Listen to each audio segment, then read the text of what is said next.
You're Orson Welles, I'm Joseph Cotton, man. As Citizen Kane, go for it. Ask me a good question. Where fire can come from the sky and bring flame into the room. People will bootleg this tape on the outtakes. Here we go.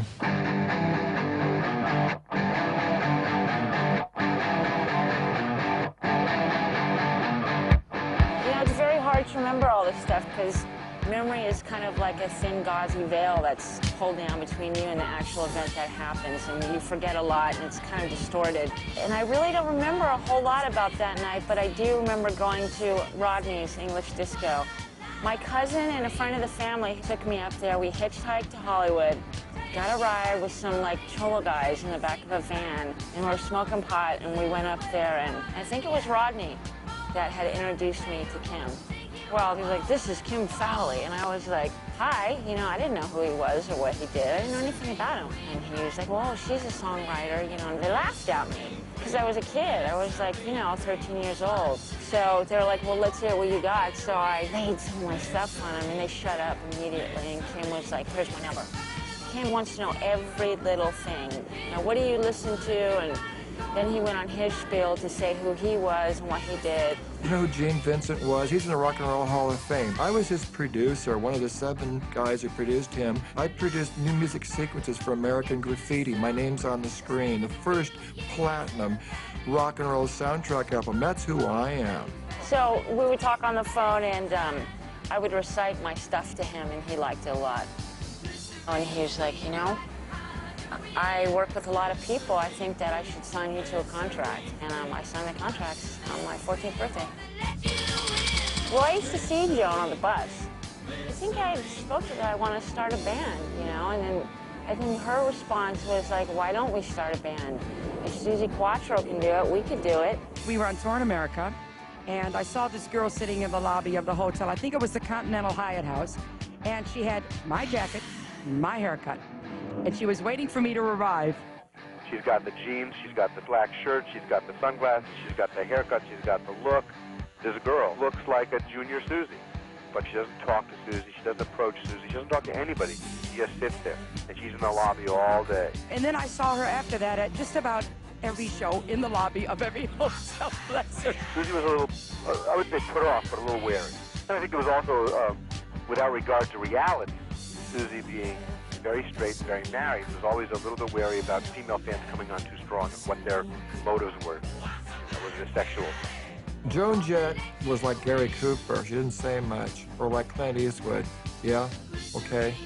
You ready to work? Uh-huh, yeah. You want to kick heads? Yeah. Do you want to take over the world? You bet I do. Okay. Let's go find some people who want to do that too. So we did. My friends said, "You want to go to Starwood? We're going to hang out and see some bands and then, trip around town." And I went to Starwood, we watched a band, and then, everybody, all the stars hang out at the Roxy and the Rainbow afterwards, the parking lot. And my friend goes, "That's Kim Fowley, who's, written for Kiss and Alice Cooper." So I marched right up to him. I said, "Listen, I'm 15 and a half years old. I've been playing in live rock bands since I was 13, been drumming since I was 9. Here's my number." He went, "Well, as a matter of fact, I'm working with a 14-year-old lyricist. I think she knows she has a friend in the Valley that I think plays electric guitar." The next night he calls with Joan's number. So I give Joan a call, and I got a drum set, a Marshall amplifier, a Les Paul guitar up in my room. You want to come on down and jam with me? Because all I really know is I play the records and I just know Susie Quattro numbers. I don't care, whatever. I'm playing Led Zeppelin, Black Sabbath. So she comes down 3 buses later to Huntington Beach from the Valley, little Sears guitar, real quiet, real meek, little leather jacket on, little Susie Quattro hairdo. So we start jamming on one of Susie's songs. I'm like, it's got good rhythm, She stays on top of it.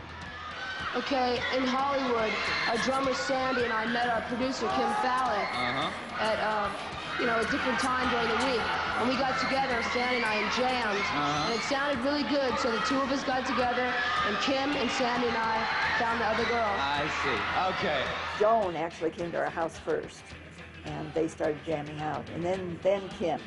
Well, when Kim walked in our door, he was bad news as far as I was concerned. First of all, he walked in an orange suit, and I saw this big, enormous guy come in my door.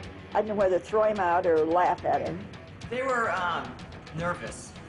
They didn't understand. They were concerned that your young daughter venturing and meeting a Hollywood producer was probably not the thing they were expecting me to come home with. As I look back, and Sandy won't agree with me, I should have tied her to the bed and said, you can't do this. But you know, you can't really take your children's dreams away. You have to be there and support them and love them no matter what. And that's really what that all turned out to be.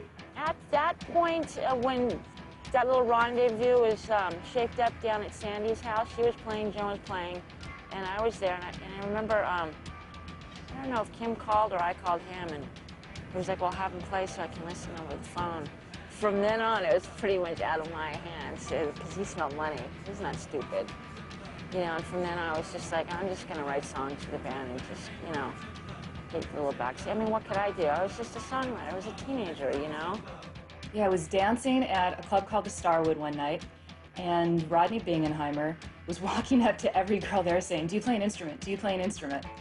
And I said, yeah, I play guitar. And he said, how old are you? And I got real cocky and I said, 15. And Rodney almost wet himself right then and there. Said, oh, you have to come with me right now. Come see Kim Fowley. He's putting together this band called the Runaways. So a couple of friends of mine and I got in a car with him and drove over to meet Kim Fowley, which is an experience I will never forget. When we walked in, it was this tall freak with this disaster of an apartment and just this very overwhelming presence. And as soon as I walk in, Rodney says, well, this is going to be your new guitarist. And Kim looks at me and says, great, well, on the road, it'll be a battle between you and the drummer for who's going to be the leader of the band, and they'll all wear heels and you won't, so you're the same height when you walk in everywhere. And he had me scared shitless. He had me convinced that Sandy was going to beat the crap out of me at the audition. So, of course, I walk into the audition just not knowing what to expect, and the only band members at the time were Joan and Sandy. And I walk in, and Joan is standing there in front of this massive Marshall amp, and the only song that all three of us knew was Kiss's Strutter. So that's what I played auditioning on lead guitar, and I hated them, they hated me. So that was it. I did not get into the band. The very first phone conversation I had with Kim Fowley, he pumped me up so big. I mean, we're gonna tour the world, play in front of thousands of people, make lots of money, and I mean, holy shit, you know, how could anybody refuse? So I packed up my gear and I drove into Hollywood and auditioned. Everything that he said to me was in my mind when I walked in that room.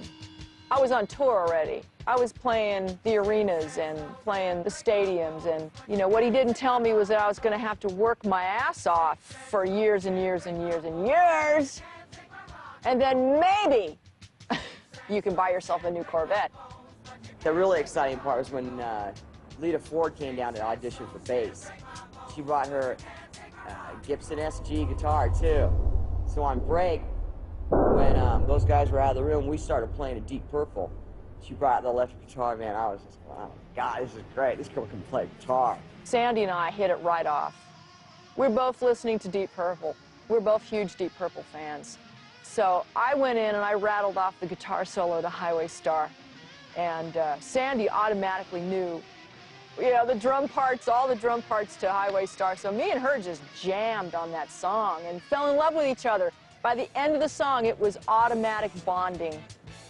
And Joan sort of stood there going, oh, this is great, man, this is great. Cool. I was very excited to get Lita in the groove because I thought it was a good contrast of having Joan, such a great rhythm, and then having Lita to be able to solo and flavor things. We all got along great, and I loved everybody except for Kim Fowley. He really got on my nerves. He kept calling me names, calling everybody dog puck and scum. He prefixed everything with the word dog in front of it. Dog shit, that's not right. Do it again. And of course, I think it was all in fun. It was just he was just trying to get a charge out of us, you know, and get us to like show some emotion. Well, I showed so much emotion, I just packed up and left. One day, the girls called me and they said, Lita, we want you to come back. And I said, yeah, but Kim is a Fruit Loop and he drove me crazy and how am I gonna deal with him? And you know, the girls felt the same way. They were like, yeah, he's a lunatic, but you know, deal with it. I enjoyed being different. You know, being a twin, I was really fighting to find my own identity. You know, my twin sister was always the prettier one. She was the cooler one. She always had all the friends. I was the meek twin, the runt. So we met Kim Fowley at the Sugar Shack.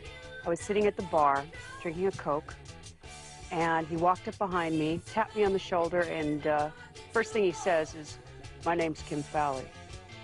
I'm a producer. Do you sing or do you play an instrument? I don't know that it was a conscious thing that he said, oh, I'm going to go out and get me a thin blonde girl to balance this thing out, to make a contrast. But I think when he did see her, his mind probably sparked and went, this is perfect. This is something I can exploit. This is going to go good here. Well, when Kim asked if I was interested in auditioning, and I said absolutely, he took my phone number, called me the following day, and told me to learn a Susie Quattro song. So, out of all the songs on your Mama Won't Like Me album, I picked Fever, for Christ's sakes. I was terrified. I mean, I had sang Fever till it was coming out my ass. So Joan walks over and she goes, all right, what song did you learn? Of course, I say, Fever? She turns around, she looks at the girl, she goes,